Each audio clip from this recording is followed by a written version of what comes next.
부모님께 돈을 빌렸습니다. 계좌에서 계좌로 5천만 원이 넘어갔습니다. 이것을 빌린 돈이라고 부를 수 있을까요? 국세청은 일단 아니라고 봅니다.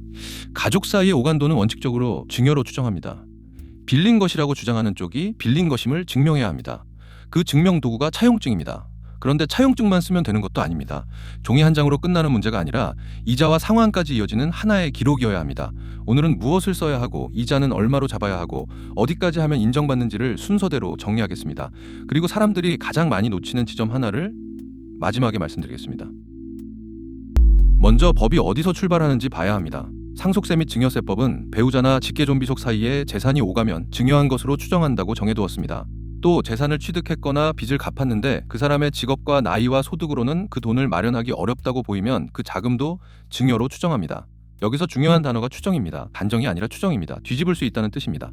다만 뒤집을 책임은 세무서가 아니라 납세자에게 있습니다. 보통의 세금은 과세하는 쪽이 근거를 대야 하는데 이 경우에는 순서가 반대입니다. 그래서 기록이 없으면 처음부터 불리한 싸움이 됩니다. 증여로 판정되면 얼마가 나오는지 먼저 알아야 무게를 가늠할 수 있습니다. 증여재산 공제는 관계별로 정해져 있습니다. 배우자에게 받을 때는 6억 원, 부모에게서 성인 자녀가 받을 때는 5천만 원, 미성년 자녀는 2천만 원입니다. 형제자매나 사촌 같은 그 밖의 친족은 1천만 원입니다. 혼인이나 출산을 하면 최대 1억 원이 따로 더 붙습니다. 여기에 반드시 붙여 읽어야 할 조건이 있습니다. 이 금액은 한 번 받을 때마다 주어지는 것이 아니라 10년을 통틀어 쓰는 한도입니다. 그래서 이미 공제를 다 쓴 상태라면 다음에 받는 돈은 첫 원부터 세금이 붙습니다. 세율은 5단계 누진입니다. 과세표준 1억 원 이하는 10%, 1억 원 초과 5억 원 이하는 20%, 5억 원 초과 10억 원 이하는 30%입니다. 10억 원 초과 30억 원 이하는 40%, 30억 원을 넘으면 50%입니다. 숫자를 하나 넣어보겠습니다.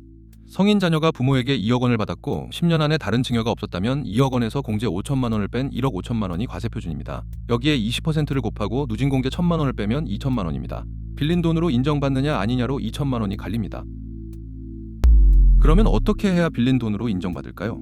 국세청이 보는 것은 크게 세 가지입니다. 첫째, 계약이 있었는가입니다. 차용증이 있고 그것이 돈이 오가기 전이나 그 무렵에 작성됐는가입니다. 둘째, 값을 치렀는가입니다. 약속한 이자를 실제로 주고받았는가입니다. 셋째, 갚고 있는가입니다. 원금이 실제로 돌아가고 있는가입니다. 이 세 가지가 서로를 떠받칩니다. 하나만 있으면 형식이고 셋이 함께 있으면 사실이 됩니다. 차용증만 써두고 이자도 원금도 움직이지 않으면 그 종이는 오히려 증여를 감추려 한 정황으로 읽힙니다. 하나씩 뜯어보겠습니다. 먼저 차용증입니다. 정해진 서식은 없습니다. 손으로 써도 됩니다. 다만 빠지면 안 되는 항목이 있습니다. 돈을 빌려주는 사람과 빌리는 사람의 인적사항, 빌린 금액, 이자율, 이자를 언제 어떻게 줄 것인지, 원금을 언제까지 어떻게 갚을 것인지, 그리고 양쪽의 서명과 날인입니다.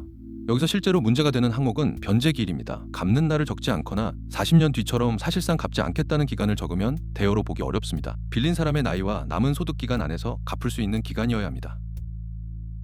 다음은 언제 썼는지를 증명하는 문제입니다. 차용증은 나중에도 만들 수 있는 종이입니다. 그래서 세무서는 작성 시점을 봅니다. 공증을 받으면 가장 확실하지만 비용이 듭니다. 공증이 필수는 아닙니다. 우체국 내용 증명으로 보내두면 그날 그 내용이 존재했다는 기록이 남습니다. 주민센터나 등기소에서 확정일자를 받는 방법도 있습니다. 비용이 가장 적게 드는 방법입니다. 어느 쪽이든 핵심은 하나입니다.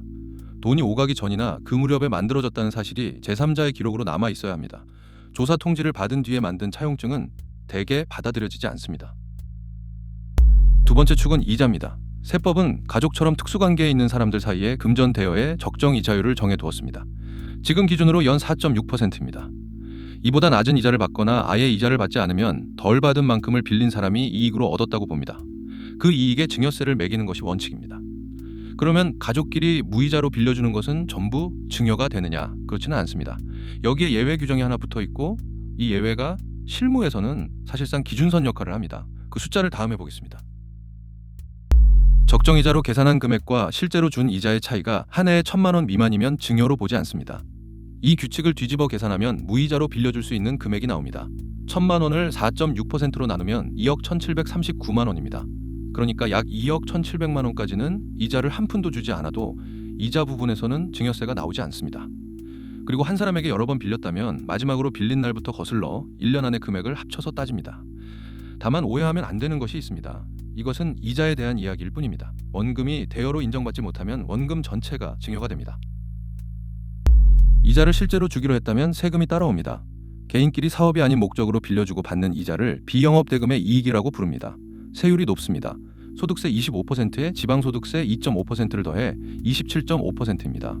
그리고 이것을 떼어서 내는 사람은 돈을 빌린 쪽입니다. 이자를 준 달의 다음 달 10일까지 세무서에 신고하고 납부해야 합니다. 여기가 실무에서 가장 많이 무너지는 지점입니다. 차용증에는 이자를 준다고 써놓고 원천징수 신고를 한 번도 하지 않았다면 세무서는 그 계약을 형식으로 봅니다. 그러면 무이자가 나은지 이자를 주는 편이 나은지 정리해 보겠습니다. 금액이 2억 1,700만 원 아래이고 관계가 단순하다면 무이자도 선택지가 됩니다. 대신 원금 상환 기록이 더 중요해집니다. 이자가 오가지 않으니 남는 증거가 원금 흐름밖에 없기 때문입니다. 반대로 이자를 주기로 했다면 실제로 주고 원천징수 신고까지 해야 합니다. 이자 지급 기록과 신고 기록이 남으면 그것이 가장 강한 증거가 됩니다. 금액이 크거나 나중에 자금 출처를 소명해야 할 가능성이 있다면 이자를 주는 쪽이 안전합니다. 세금을 조금 내고 사실을 사는 셈입니다. 세 번째 축은 상환입니다. 여기서 지켜야 할 것은 4가지입니다. 첫째, 반드시 계좌로 보냅니다. 현금으로 건네면 기록이 남지 않습니다. 둘째, 빌린 사람 명의의 계좌에서 빌려준 사람 명의의 계좌로 보냅니다. 셋째, 이체할 때 적요란에 원금 상환인지 이자인지 적습니다. 나중에 거래 내용만 봐도 성격이 드러나야 합니다. 넷째, 약속한 주기를 지킵니다. 매달 갚기로 했으면 매달 움직여야 합니다. 몇 년 동안 아무 움직임이 없다가 조사가 시작된 뒤에 갑자기 갚기 시작하면 그 시점이 오히려 기록으로 남습니다. 그리고 서류보다 먼저 보는 것이 있습니다. 갚을 능력입니다. 소득이 없는 대학생 자녀가 5억 원을 빌렸다고 하면 차용증이 아무리 잘 쓰여 있어도 대여로 보기 어렵습니다. 갚을 수 있는 사람만이 빌릴 수 있기 때문입니다. 그래서 금액을 정할 때는 빌리는 사람의 연간 소득과 갚기로 한 기간을 곱해 보셔야 합니다.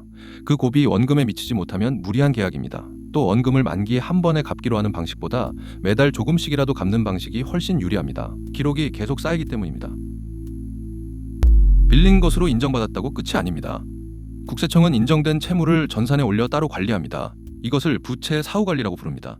상속세나 증여세를 결정하면서 인정한 채무, 자금 출처 조사에서 취득자금으로 인정한 채무가 여기에 들어갑니다. 그리고 그 채무가 실제로 줄어들고 있는지, 언제 어떻게 갚았는지를 뒤에 다시 확인합니다. 그때 갚은 돈의 출처를 또 물을 수 있습니다. 여기서 자주 벌어지는 일이 있습니다. 자녀가 갚은 원금을 부모가 다시 자녀 계좌로 보내는 경우입니다. 그 순간 되돌려준 금액이 새로운 증여가 됩니다. 자주 나오는 실수를 모아보겠습니다. 첫째, 돈이 오간 뒤 한참 지나서 차용증을 만드는 것입니다. 작성 시점을 증명할 방법이 없으면 힘을 잃습니다. 둘째, 변제기일을 비워두거나 지나치게 길게 잡는 것입니다. 셋째, 이자를 주기로 해놓고 원천징수 신고를 하지 않는 것입니다. 넷째, 현금으로 주고받는 것입니다. 다섯째, 갚은 돈을 다시 돌려주는 것입니다. 여섯째, 여러 번 나눠 보내면 걸리지 않는다고 생각하는 것입니다. 앞서 본 것처럼 마지막으로 빌린 날부터 1년을 거슬러 합쳐서 따짐으로 나누는 것 자체는 대책이 되지 않습니다. 오늘 내용을 정리하겠습니다. 첫째, 가족 사이에 오간 돈은 일단 증여로 추정되고 빌린 것임을 증명할 책임은 받은 쪽에 있습니다. 둘째, 인정받으려면 계약과 이자와 상환이라는 세 축이 함께 있어야 합니다. 셋째, 적정이자율은 연 4.6%이고 차액이 한 해 1,000만 원 미만이면 넘어갑니다. 약 2억 1,700만 원이 그 경계입니다. 넷째, 이자를 주면 27.5%를 떼어 다음 달 10일까지 신고해야 합니다.